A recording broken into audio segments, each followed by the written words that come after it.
welcome back to the next section of this week's lecture. And if you remember, we were asking the question, what is news? As I say, I acknowledge that other people will have spoken to you about this, but I just want you to really be thinking about this at this early stage of your career. So that's the question. It looks a bit more dramatic.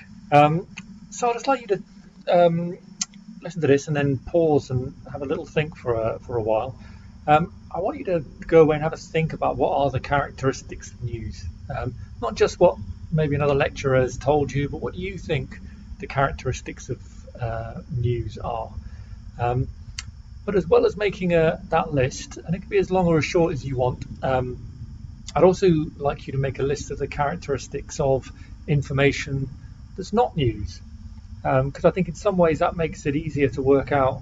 You can actually find the edge of news by working out what isn't news.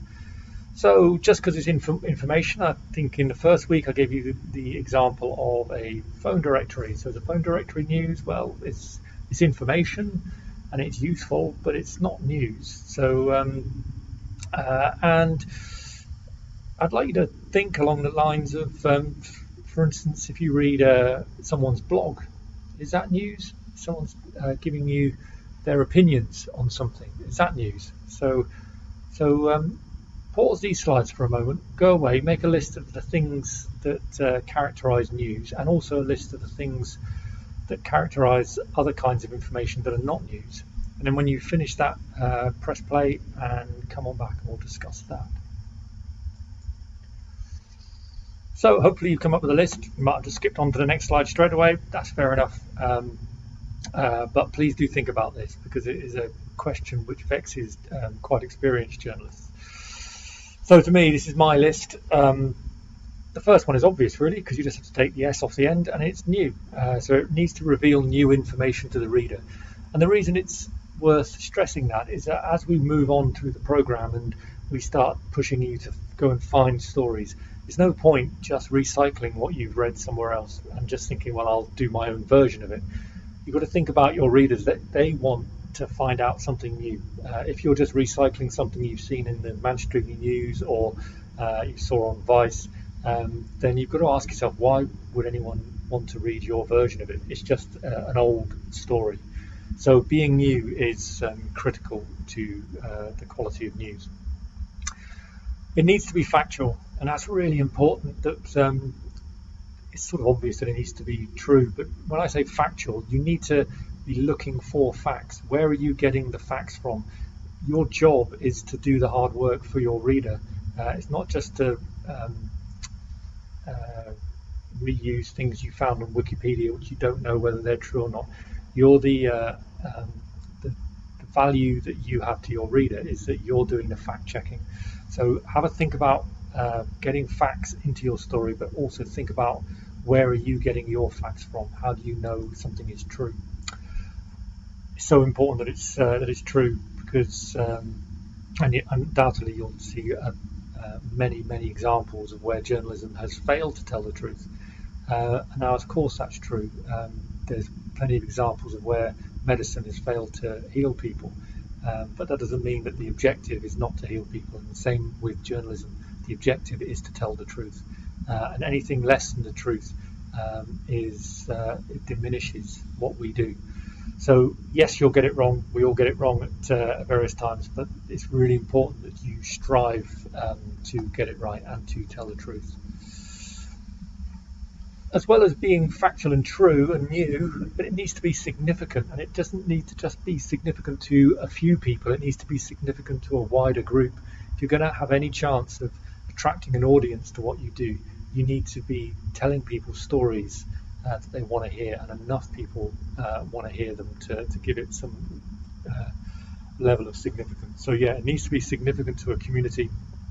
So a cracked paving slab might not be a significant issue unless people are starting to trip over it or is causing a hazard, in which case it becomes an issue for all the people who live around it.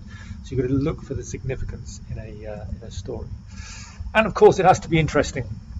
If it's not interesting, no one's going to read it, so you're wasting your time. So you need to balance all of these things about filling your story with facts, but you need to do it in such a way that it continues to be interesting, and we will, over the time you're with us, you'll be looking at various techniques you can use to make information interesting.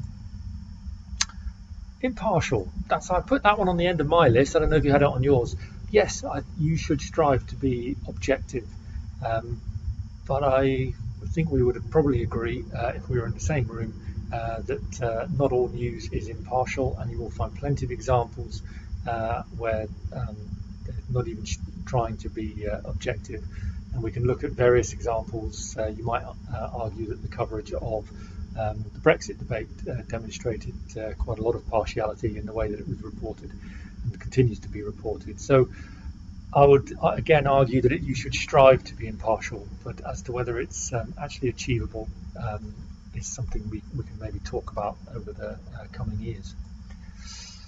I also asked you to put together a list of what is not news. So I wonder what you came up with.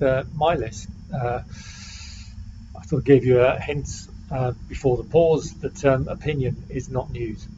What you think or what I think is completely irrelevant to the news, and you should try very hard to conceal that and to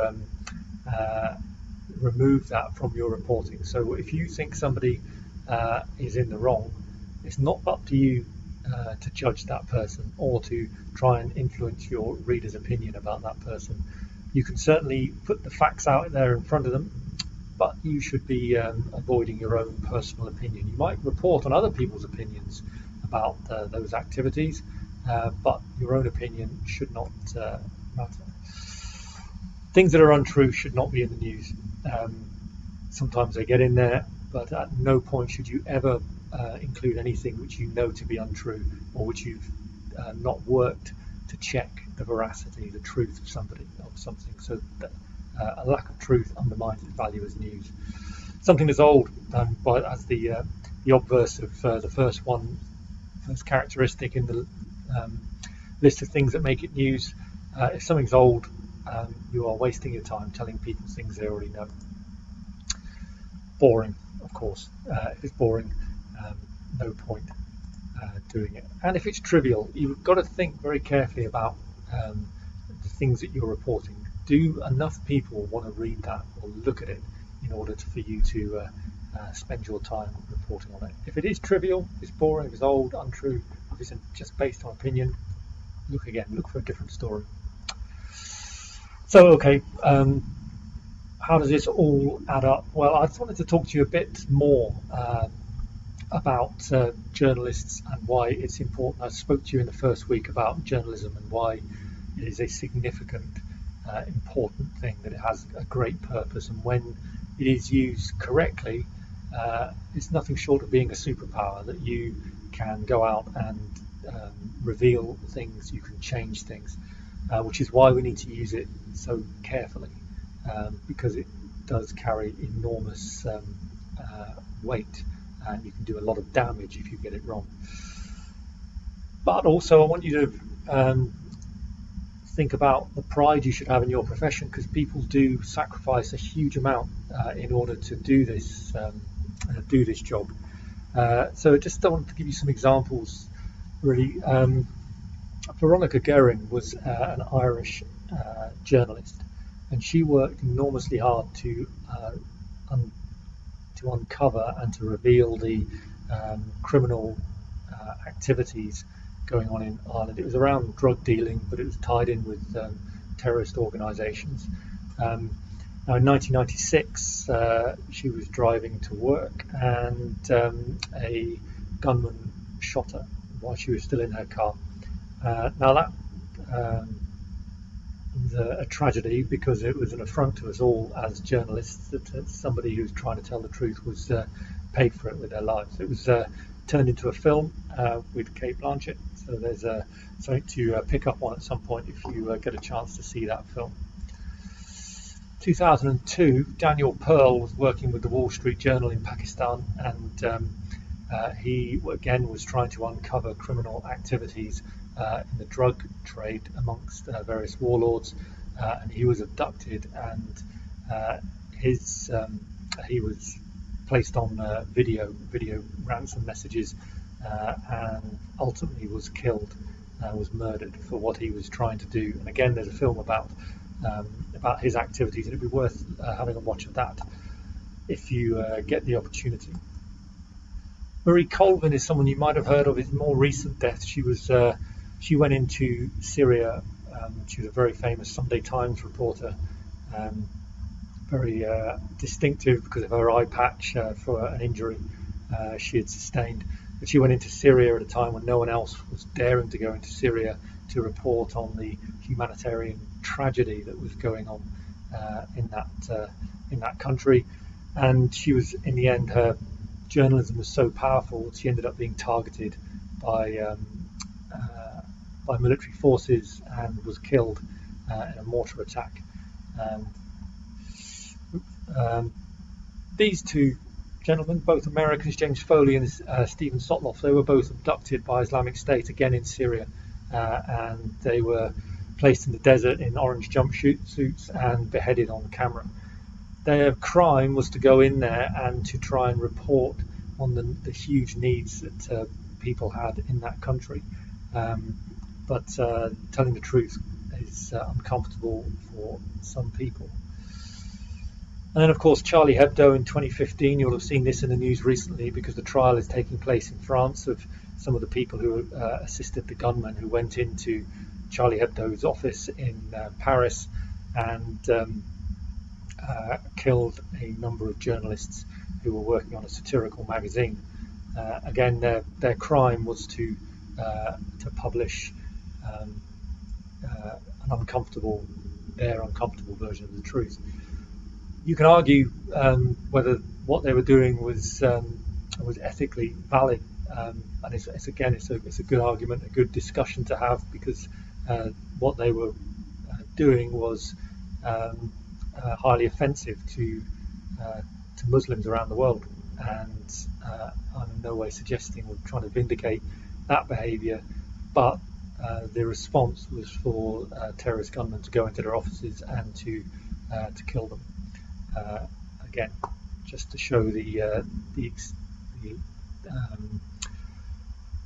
lengths that some people will go to try and silence journalists. And Jamal Khashoggi, Saudi Arabia basically assassinated Jamal Khashoggi for his activities in 2018, got him into the Saudi embassy, and he was murdered, and his body was taken away and concealed, again for daring to challenge the state. And much more recently, Lyra McKee in Northern Ireland was hit by a bullet fired by a Republican gunman while she was trying to film a demonstration. So happens a lot in certain parts of the world. I'm not trying to suggest that what you will face is in any way like this, but I'm just trying to give you the clear message that people are willing to go to extreme lengths to tell the truth, and other people are willing to go to extreme lengths to stop you telling the truth. It's just important you have a clear understanding of the significance of what we do and a pride in what we do.